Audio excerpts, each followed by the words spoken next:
Welcome back to The Path Forward, Mental Health with Maps. I'm your host, Dr. Gina Pasquale. Today's episode is a tender and powerful one. I'm joined by Barb Weisman, the Executive Director of the Community Kitchen here in Keene.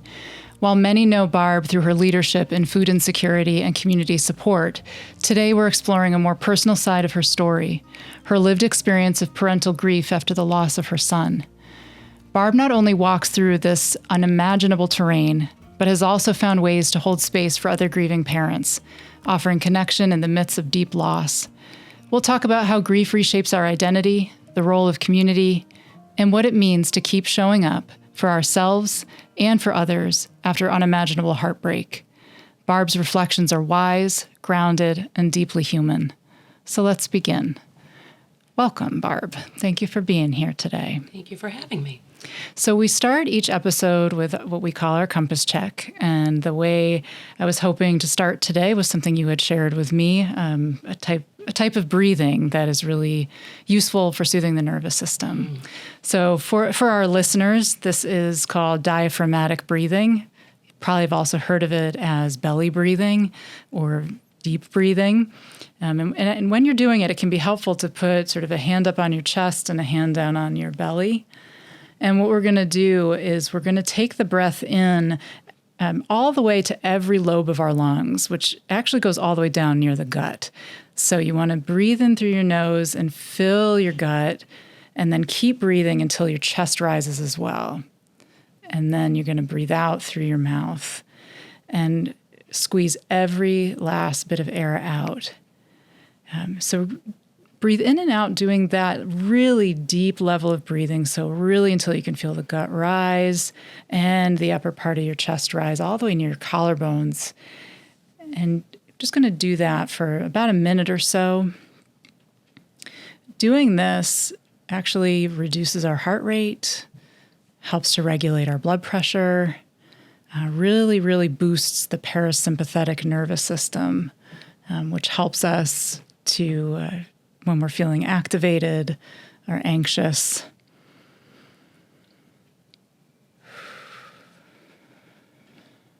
And it's important to really squeeze the air out. If you notice you start feeling a little lightheaded, pay attention to your out breath and make sure that you are breathing out longer than you are breathing in. If you keep that ratio of in-breath a little bit shorter than the out-breath, you will hit the right balance. So let's do one or two more breaths.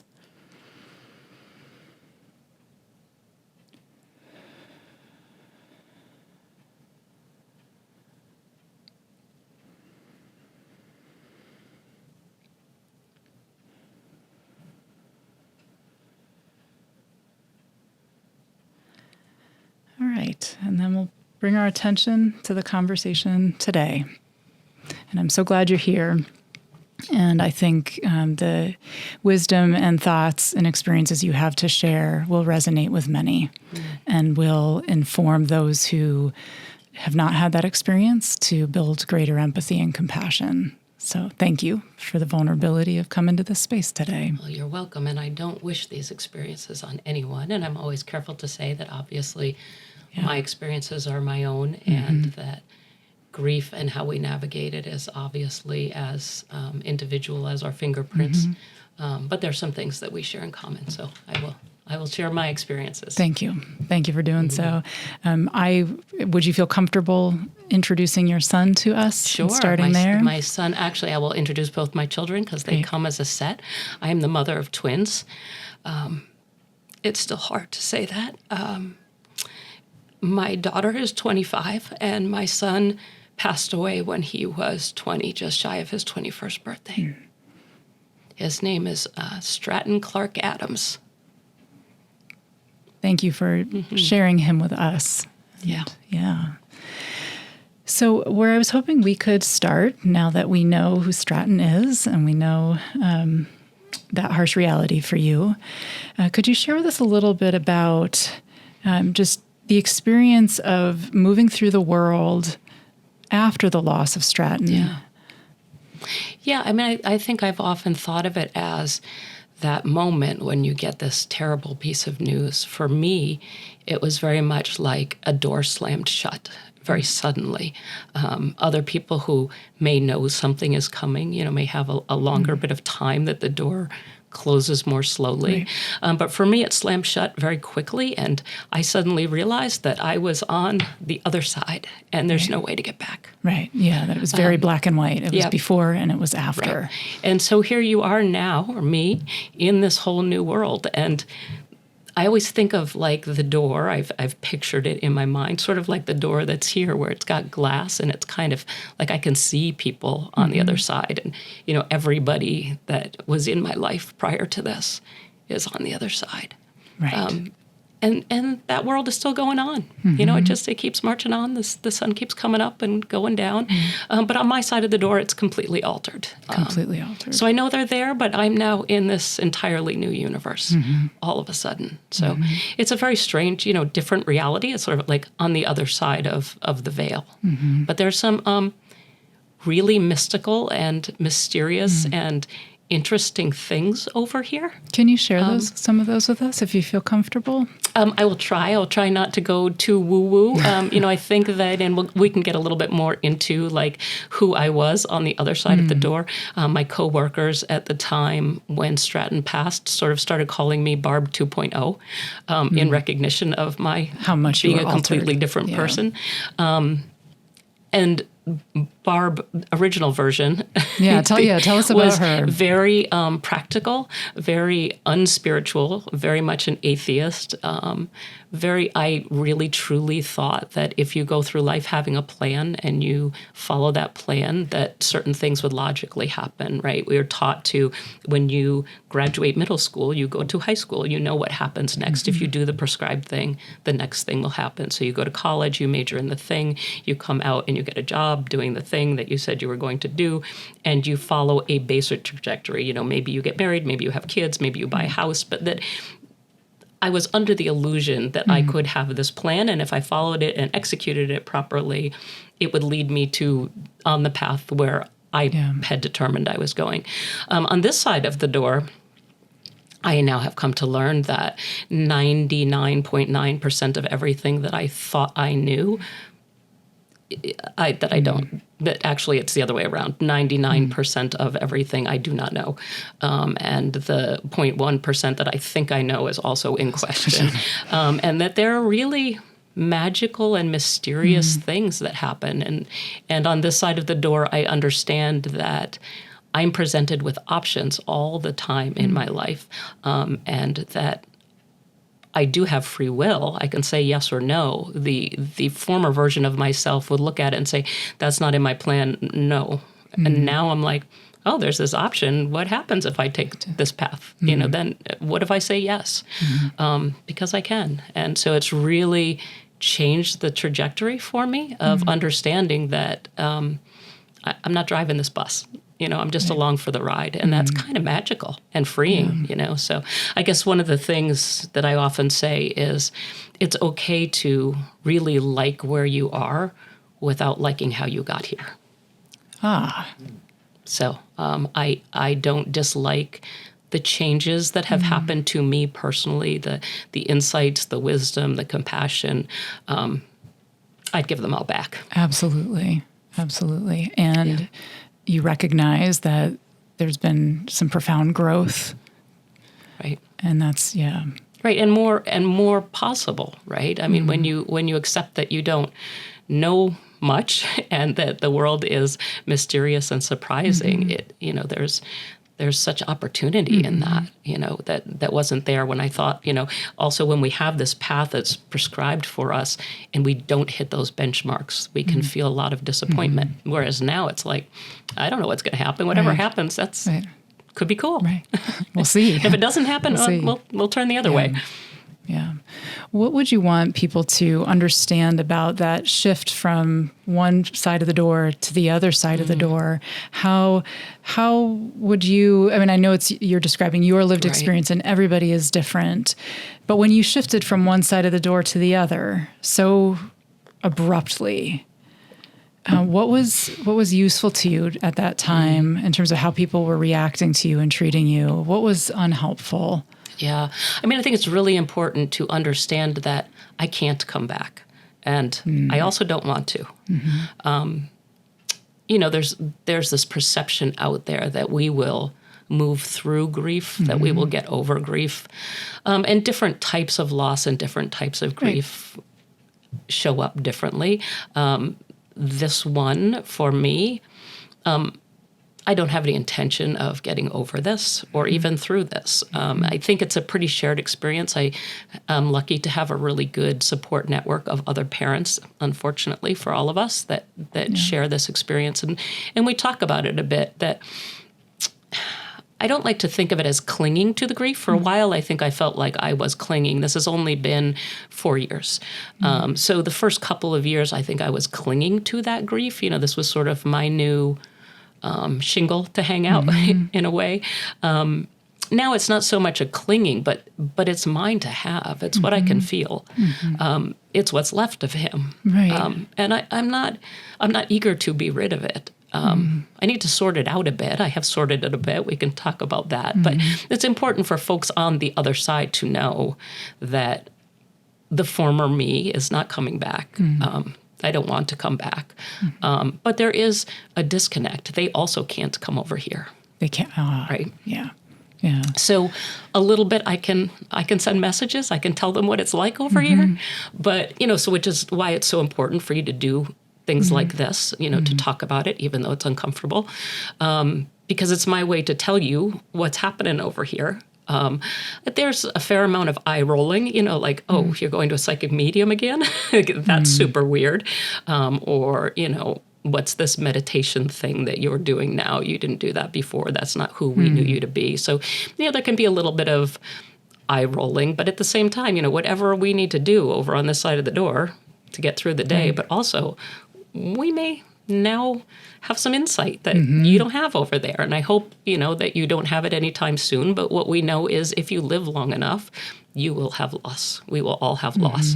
It's part of the human experience, which we need to normalize a whole lot more. Parental loss that is, I will go straight out on the limb and say, we should not have any more of that. That is not the natural order of things. That is not what should happen.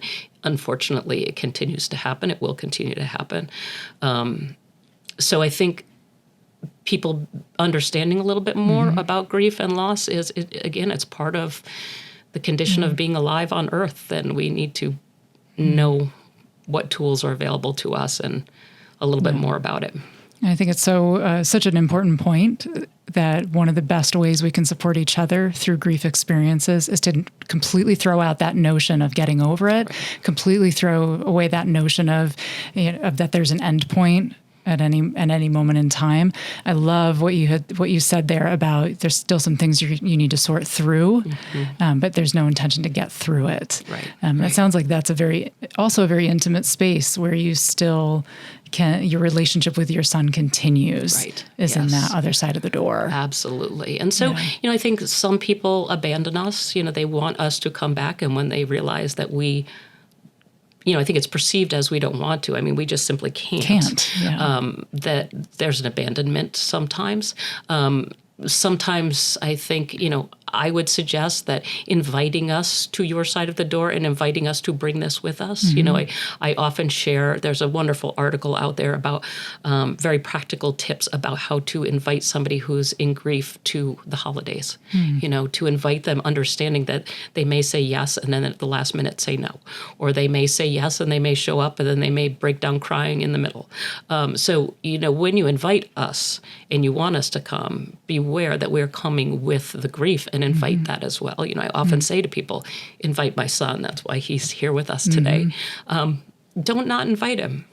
Yeah. Because we're coming together. Right. Right. And he needs to be welcome too. Right. All of it is welcome. Right. Yeah. And that's why I asked you to be here today too, because while I have not experienced the type of loss and grief that you have, in my work, I've met with many parents and I can feel that I'm on one side of the door and that they are on the other. And so it is a tremendous gift for people to hear from you what it's like for you personally on that other side of the door. Right. I think that's because, I think the very practicality of it, of like just acknowledging that, just for us to acknowledge you're on one side of a door and I'm on another. Right. And I don't know what I don't know. Right. Right. Yeah. And we are called upon at best, when at our best moments to bridge that gap, to, I need to pack this all away every morning and go to work and function in that world, knowing that, I don't live in that world. It's a place where I can visit and I can be somewhat productive, but I don't live there anymore. So, that's also a weird experience because it doesn't go the other way. Thank goodness. I'm glad that you don't, it actually through your work a little bit, you get to visit with this side of the door. But it does feel very separate, and which is why, we're going to talk a little bit about peer support and holding space for others, because we got to every now and then have a little party on this side of the door. So tell us about that, like the part of how you've sorted through some of this and how you've built those connections with other parents who've experienced this type of loss. Yeah. So when I, first started going through all of this, it was the end of COVID time. So we were all really isolated to begin with. And then I moved from Northern California to New Hampshire and didn't know anybody here. So that also was isolating, and set about finding support systems. I didn't know that's what I was doing. I think, it was actually, again, coming from the former me who was really not at all intuitive, was just trying to follow a prescribed path. And now all of a sudden I'm trying to be like, what do I need? What is my body telling me I need? What is my mind telling me I need? What is my heart telling me I need? And finding, one incredible resource that I will throw out there to anybody who's listening to this, who's experiencing this or knows a loved one who is, the Compassionate Friends, which is a national organization, is wonderful. It has local chapters, and there's a really wonderful chapter. There are two chapters, one out of New Hampshire and one out of Brattleboro, Vermont. I sort of fell in with the Brattleboro, Vermont crowd, and they've just become, wonderful, dear friends. I don't make it to the meetings so much anymore. Peer support, I think we were talking about it a little bit while you were giving me a tour, is super difficult for me, because when your own story is hard and traumatic and you think it's the worst thing you've ever heard, listening to 20 other people's stories is gut-wrenching. Actually, that brings me to tears more than thinking about the suffering. So being present to that and holding real space to really sit in empathy and really listen to other people's stories. First of all, I think David Kessler is the one who says that grief needs to be observed. So being able to hold that space and to be, we are all on this side of the door. I get it. I totally get it. That's also where really amazing dark humor can happen. We can say things that we wouldn't want anybody on the other side to hear. Like, we can share those innermost thoughts and say to each other, it's okay, everybody has those thoughts. As long as you don't act on them, it's totally fine. We all think these things, and we seek input from psychic mediums, and we assign meaning to every bird we see and every feather that falls. And, and in many ways, one of the things, I don't know if it fits into this segment, but one of the things that I experienced really early on was what later was described to me as, from my therapist, as sort of an ego rupture. And the way it came about was due to the trauma that I was experiencing, I started becoming the observer of my own thoughts. And again, I didn't know what any of this was. I'm like super practical, like do all the right things person. I didn't know what this was, but I remember saying to my therapist, I don't know if I'm the thinker or the observer of the thoughts. Like, I don't know which one is me. And she's like, I think you should Google this thing.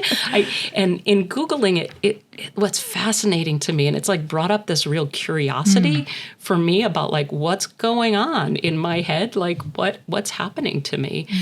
This curiosity about the intersection of trauma and this response of an ego rupture, and how that's also a symptom of spiritual enlightenment, which is amazing. Isn't that like, fascinating? wait, I can be like totally messed up or spiritually enlightened. I don't know which. Maybe a little bit of both. Yeah. But it was like really reassuring to me that like, actually this awful thing happened, but it has opened up this pathway for me of, people can meditate for a lifetime and never achieve that. And I'm sitting here going, oh, whoa, this is what's happening. I'm now able to observe my thoughts. And now I would say even 4 years in, I'm able to be separate in a way from my ego. And so as we talk about how that leads to my return to community and my ability to show up, it's a gift to be able to do it in a way that my ego isn't involved in it. And it's kind of cool. That is very cool. And for our listeners who maybe are less familiar with the language of ego, can you tell us a little bit about just maybe kind of define how you view that, what that is in lay terms? And then I would also love to hear about what your therapist did that was actually useful. I mean, therapists are all doing their best, but we missed the mark. Yeah, for sure.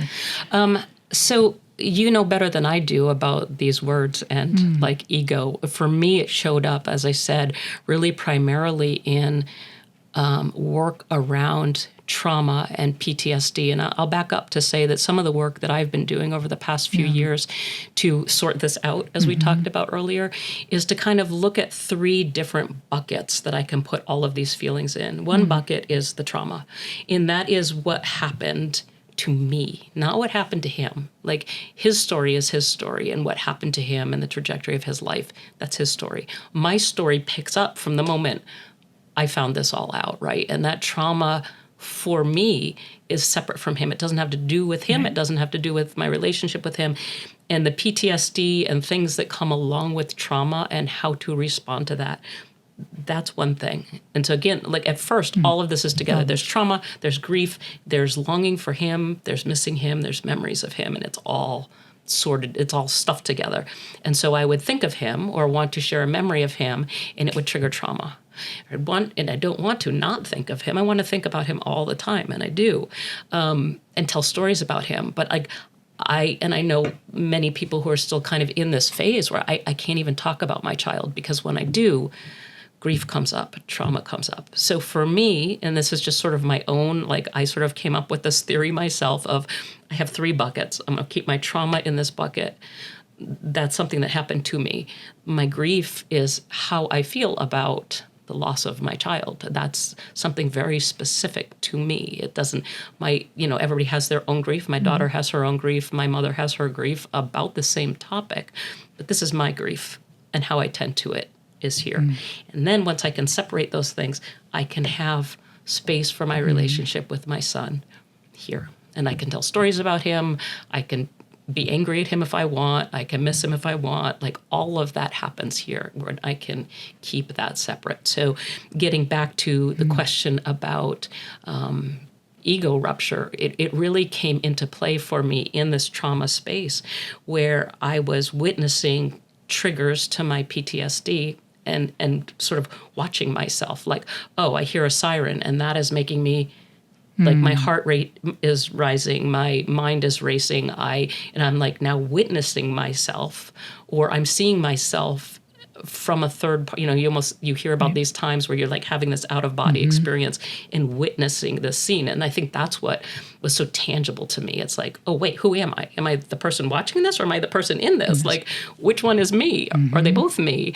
And that's sort of where, when we talk about ego, I think, obviously the layperson term of ego is, thinking greatly of myself, or trying to get ahead for myself, or what feeds me. This was really truly just ego, as in, who am I? Self, right. Who is the self? Is it the observer? Is it, so there were almost like 3 at that point. And it sounds like you could observe then aspects of that self's experience and start to sort through all of that. The buckets are brilliant. Right. I am endlessly fascinated with us as human beings and how we cope and how we create ways of making sense and sorting through, and it's so highly individual. Right. And so it's the buckets are just this remarkable way that you have sorted through begun to organize the experience in a way that lets you access the experience. Right. And none of the buckets were ever designed to have a lid put on them and be put on the shelf. I know that for me to show up in this world and to continue to show up, I need to do my work in each of them. But they're separate.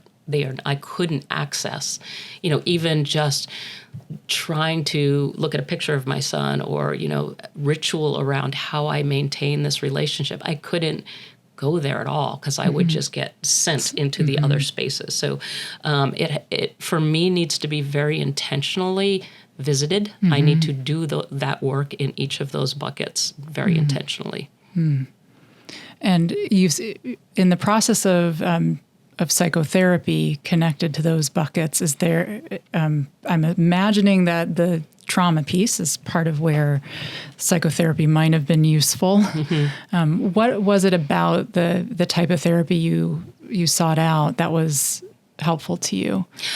Yes, back to that question. Sorry, focus me. No, that's okay. I was very, very, very lucky to have a therapist who not only knew me prior to this happening, but also knew my family. It was somebody that we had done some family therapy with when my kids were little. So not only did she know me and my daughter very well, but she also knew Stratton. And so that was critical.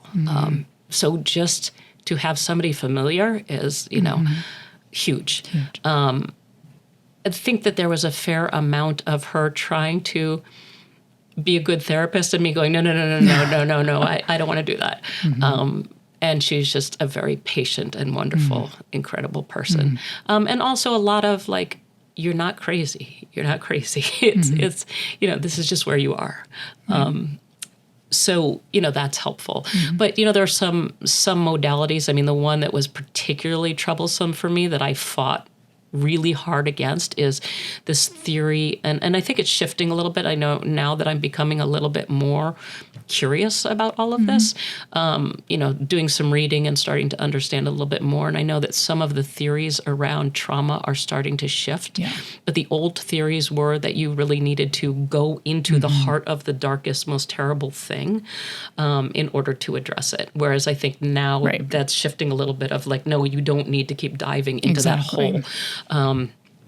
But there's one school of thought that's very much, in the spiritual side of it is sort of a Buddhist tenet of inviting it to tea, right? And that when you get into this, so for me, I was getting very triggered by certain things in my environment, and the prevailing wisdom that I was being given was, instead of trying to get away from that, which is our natural inclination, right, when there's danger, is to do anything to get away from it. And in these particular cases, it could be numbing. I certainly understand why people with PTSD have certain coping behaviors.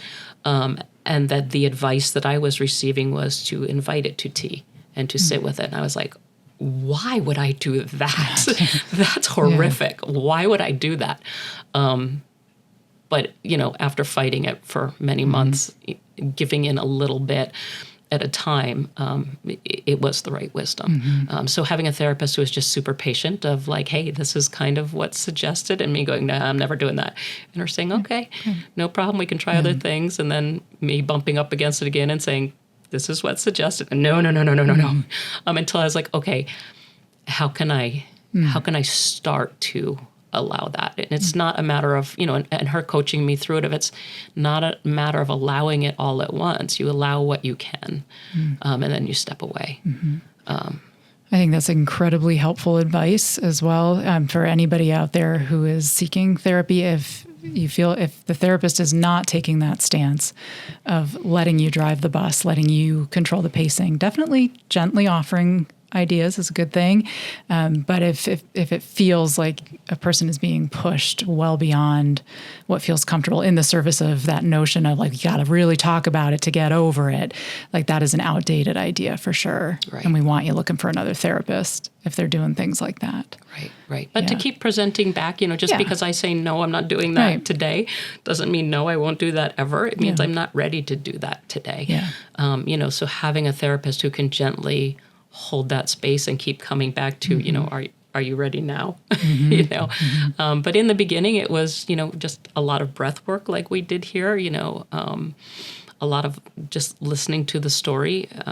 Sometimes it's a matter of, one thing I found very quickly on, in terms of modalities of help, that it's important to have a lot of different modalities. So talk therapy certainly was helpful. And as I said, this particular therapist was just an absolute lifesaver. But something that I found quite by accident when I moved here was yoga therapy. I'd never heard of it before. And I went to a yoga class, and the guy teaching it said, if you're interested in yoga therapy, ask me about it. And so I was like, what's that?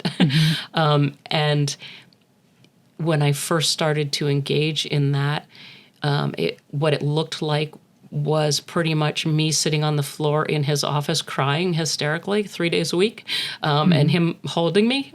And it moved from there to, you know, breathwork, which, as we were just talking about before we got started, is it's fascinating to me coming to breathwork, that this is the most essential thing that we do in our lives. If we believe that the food we eat, you know, what we eat is important for our health, to think how we breathe isn't important is crazy now that I think about it, right? Like, it's the very first thing we do when we enter this planet, and is the last thing we do before we leave. So to think that how we do it doesn't matter, is like, that's so off base. So that was really huge. Like learning to walk again, like on this side of the door, I need to learn basic things like breathing. I was thinking the other day about how my daughter has type 1 diabetes. And so I'm a little bit familiar from that aspect of when you have to manage something that your body usually, you know, you have to manage something that is usually taken care of without you thinking about it. She has to manage her pancreas, you know, with a machine.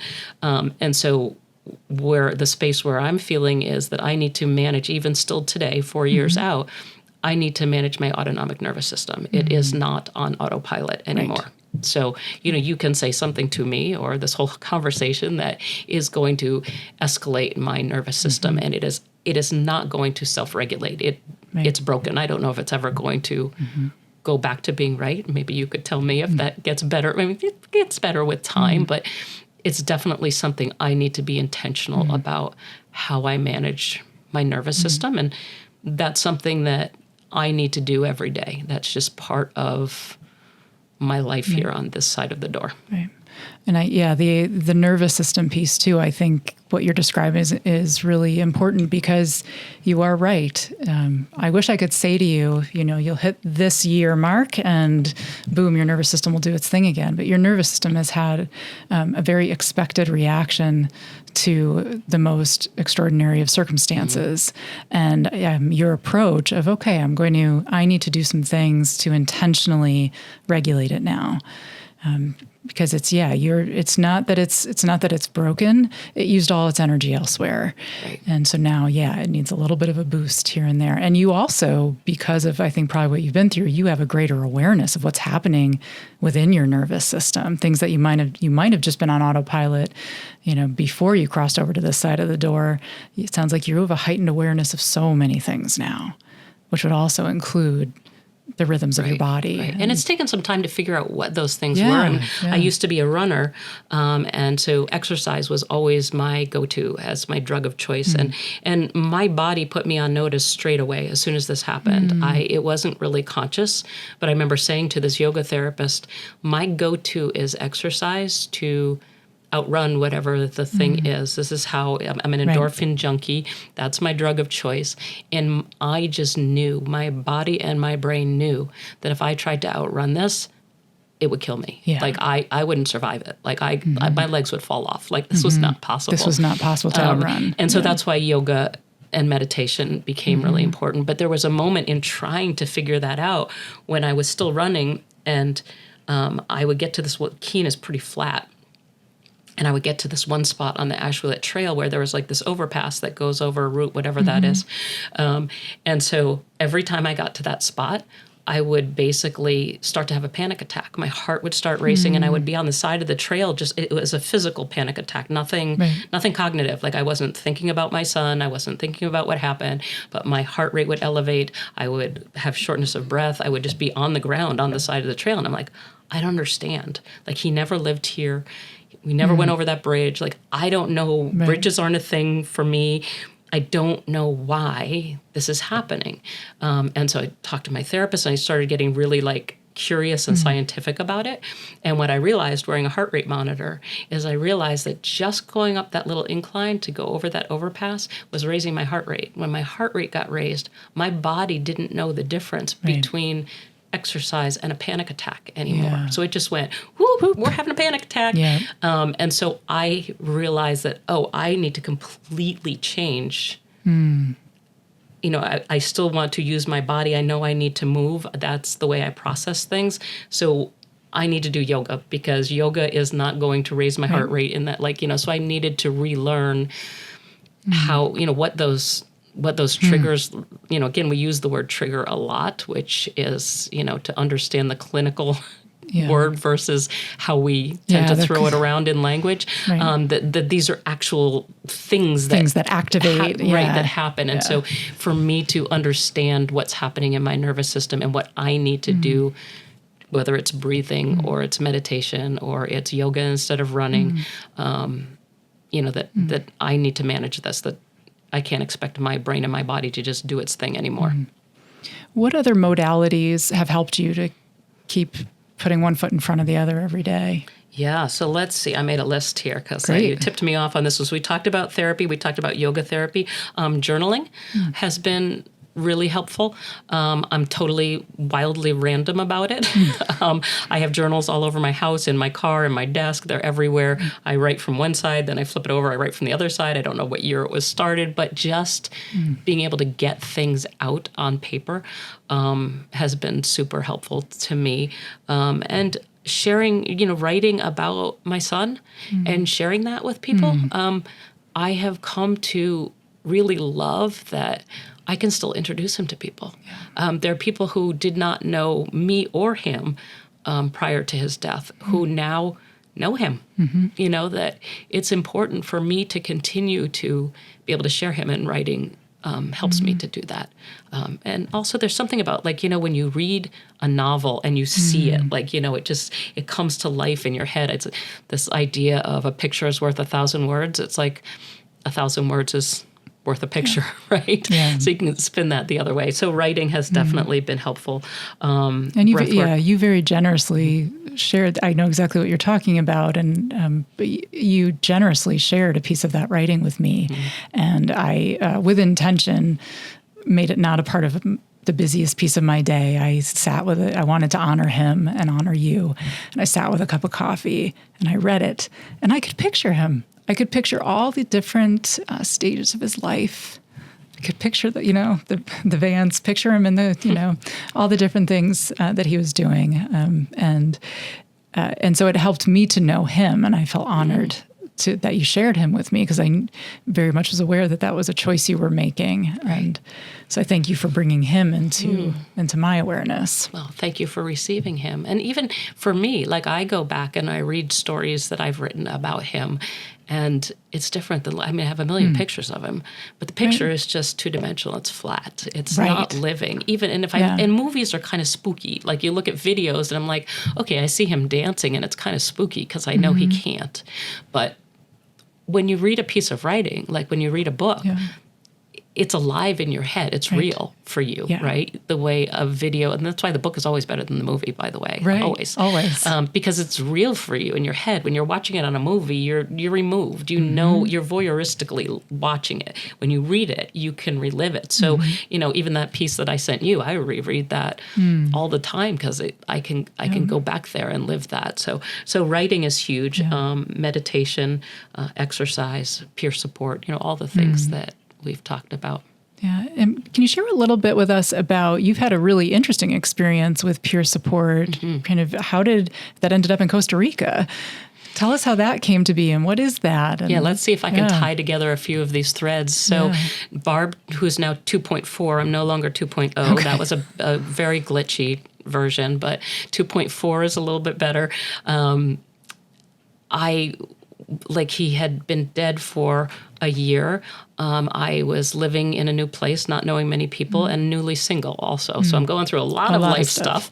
And I didn't know how to take a vacation. Like, how does one vacation under these circumstances? Is it even okay to, you have a dead son? Is it okay to go on vacation?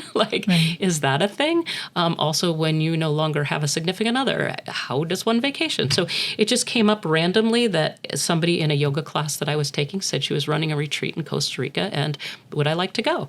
And I thought, wow, that's actually a great way to go on vacation, because I kind of know some people, but I don't really know, I can go there and I'm not alone, but I can also be alone if I need to be alone. So cool, I'll go. So I said yes. And then I put it on the back burner and I didn't think any more about it because I couldn't.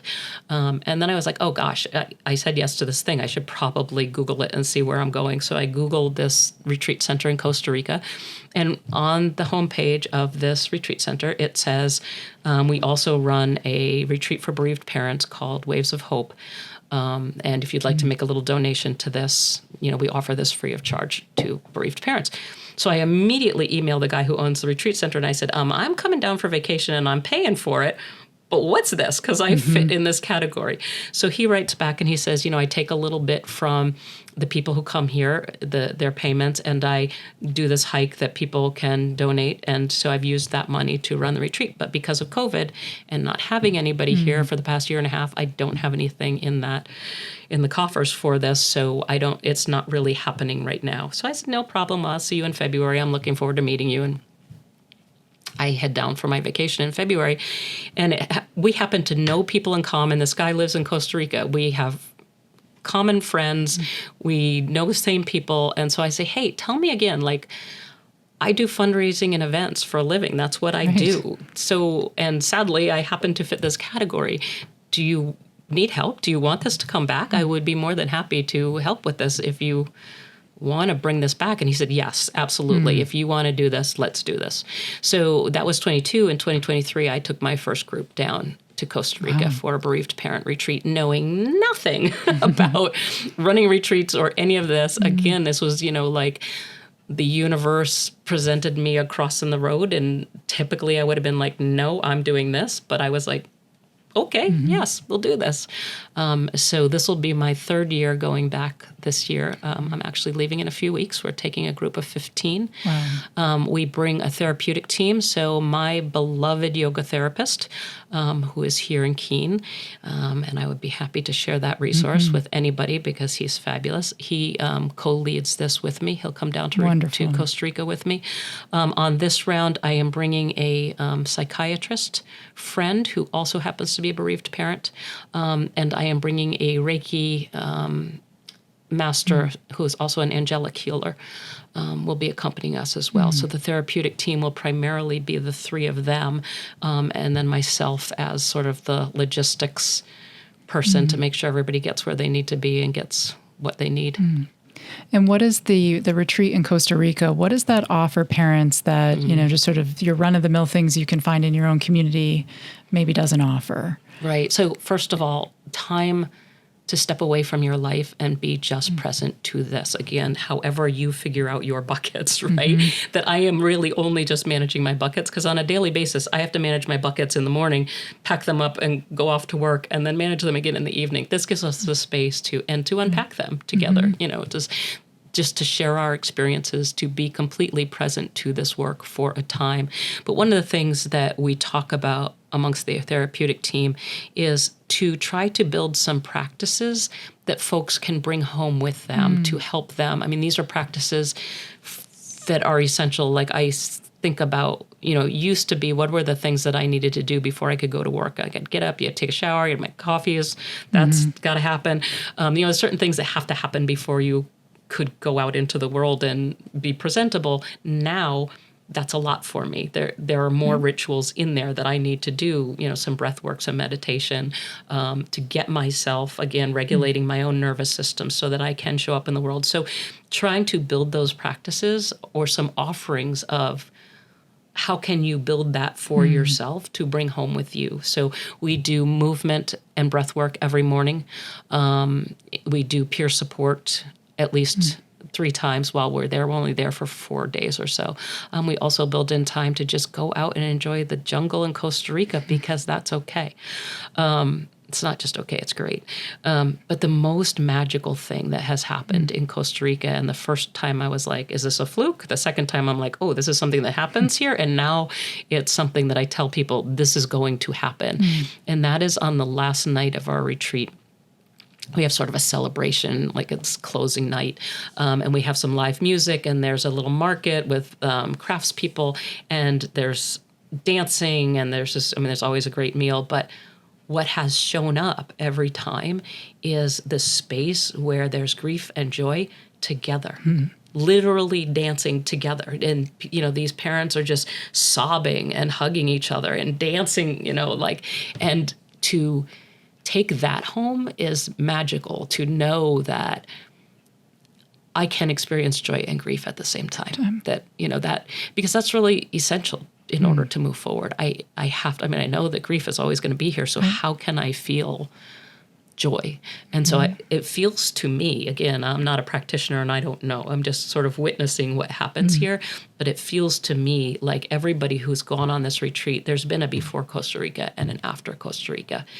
And for me, it feels like that's a pivotal point where I learn that these two things can be together, and that it's kind of magical when it happens. Thank you for sharing that, because I think there are, even though I'm a practitioner, but there are places and spaces I don't have access to.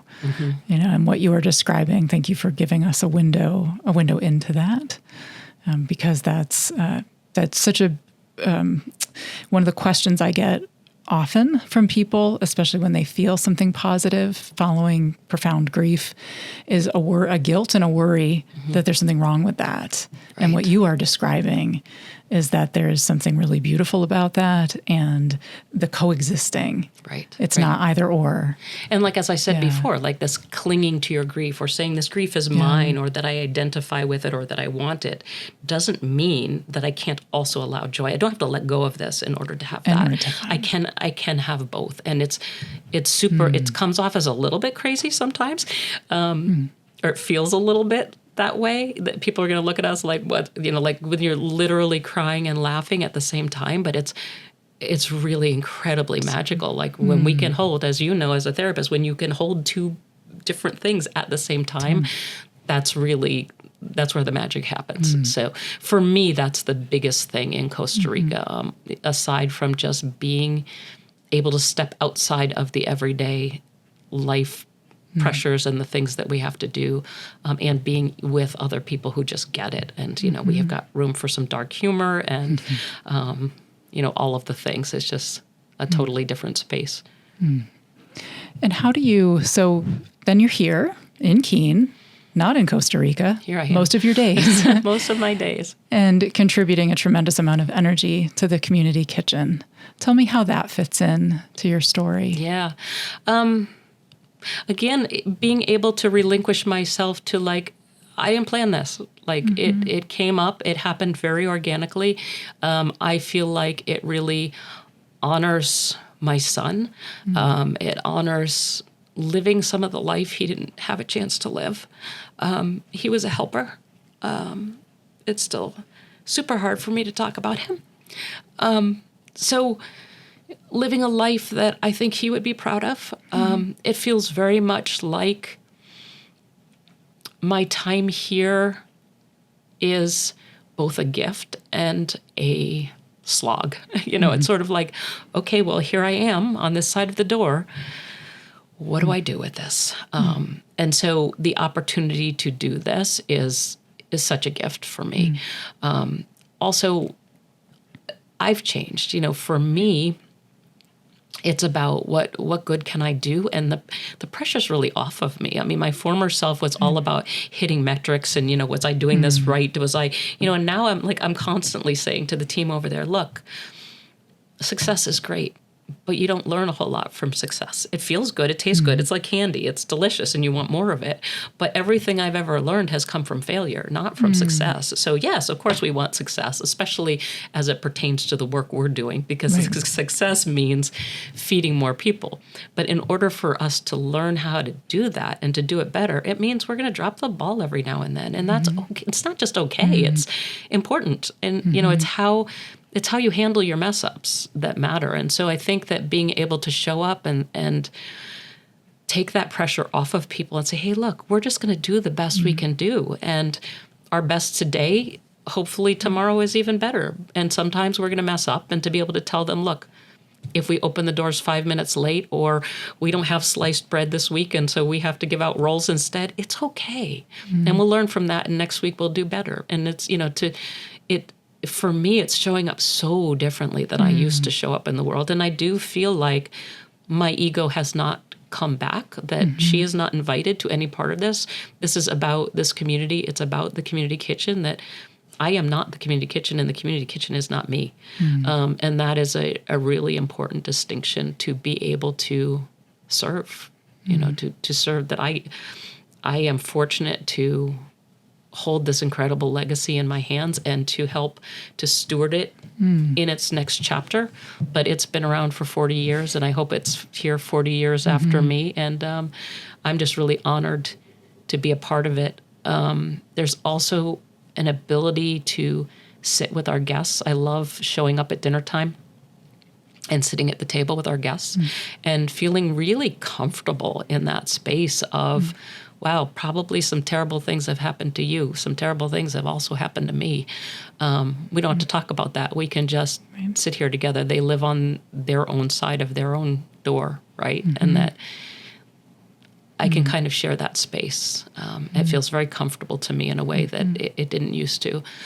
There's also one more aspect, which is trying my best to support my team of folks over there who are doing incredible work. And it's hard. You know, you and I have had conversations about this, about, you know, what it's like to do that work and what kind of support they need just to show up in their lives, to balance their lives alongside of that. And so I take that really seriously, and how I can support the people who are doing this good work.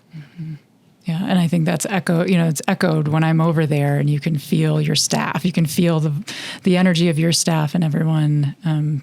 You can feel that people feel that support from you, and that you're setting that up in that environment. Right. But that's the expectation. Yeah, and to lighten it up a little. It's very serious work, right? Like today, some folks over at the hospital gave us these temporary ping pong table things. You clamp onto a regular table. I turned our dining room tables into ping pong tables, which, you know, my staff was like, what are you doing? like this has never happened in most people's work lives. And you know, I'm like, okay, well, you need to beat me at ping pong. So we have on Fridays, we do something called Free for All Friday, where other agencies can come in and get food provisions. And so today I told the other agencies who are coming in, if you'd like a case of eggs, you have to beat me at ping pong. So each one of them was taking a turn trying to beat me at ping pong in order to get eggs. But that is something that wouldn't have shown up from the original version of me. It was like, this is business, you know, what do I need to do today? What's on my to-do list? You know, what are my metrics? What can I give out? What can I give out? And now I'm like, you want eggs? Beat me at ping pong. Did anybody beat you today? Yes. I let them. You wanted them to have the eggs. I let them beat me. But things, it can all coexist now. It doesn't have to be work or play. It can be both. It can everything can coexist now. It sounds and honestly, what I have learned from my son, he had a tagline, and he was the kind of person who I had to Google things a lot with him. I could never tell, and I'd ask him, and he'd just keep a completely straight face, like, did you just make that up? Or did you read that somewhere? Like, I could never tell. But he had this little drawing that was in his apartment when I cleaned it out, and he had written on it, life is love, for better or worse. So I've got it tattooed on my back, and my daughter has it tattooed on her in his handwriting. But it's sort of become this tagline of, really, at the end of the day, when you've seen the worst of the worst, all we have are our relationships with other people, right? And all we have to give is love. That's it. When we're giving judgment or criticism, we're giving a lack of love. But we can either give love or withhold love. Right. Those are the two things that we have, and relationships. At the end of every episode, we do this trail mix thing. And I know I had told you at the beginning, hey, I'm going to do the breathing again. But it's life is love for better or worse. That's, I think, the most beautiful thing we could extend to our listeners. Life is love for better or worse. Yeah, sometimes love hurts. Yeah. And it sounds like now in Barb 2.4 applies that to all areas of her life. I try. That is what he's left me with. What a beautiful legacy. The last line of his eulogy, and a wonderful point to leave us on is life is love for better or worse. Beautiful.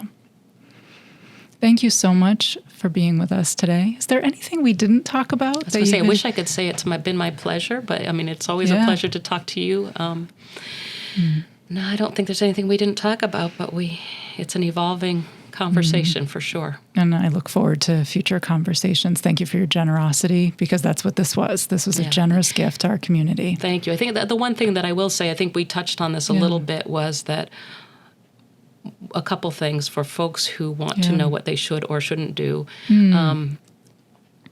I will say that what you should always do is ask somebody about the person that they lost, whether it's, whatever the relationship is, but certainly a child. And don't worry about, you're not upsetting us. We are already upset. Don't worry about that.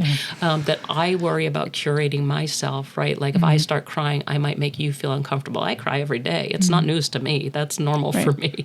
But I worry about, is it going to make you uncomfortable? And the one thing that I will leave listeners with, because I think it really is important, is to consider why we ask the question, how did your loved one die? And that we consider not asking that question. If I want you to know that, I will tell you. If it's a story that I need to have heard, I will share it with you. But I would ask people to, and I've certainly searched myself as to why I've asked it in the past, or why I wonder it still when people tell me that somebody passed away. Your immediate response is, oh my God, what happened? Right. And I want to share unequivocally that the last moments of my son's life did not define his life. Right. That's not anything to know about him. You can ask me his favorite color, what his favorite dog is, there are so many things to know about him, and that's not one of them. Right. So I would suggest thinking hard about why it's important for you to know that and to think about not asking it.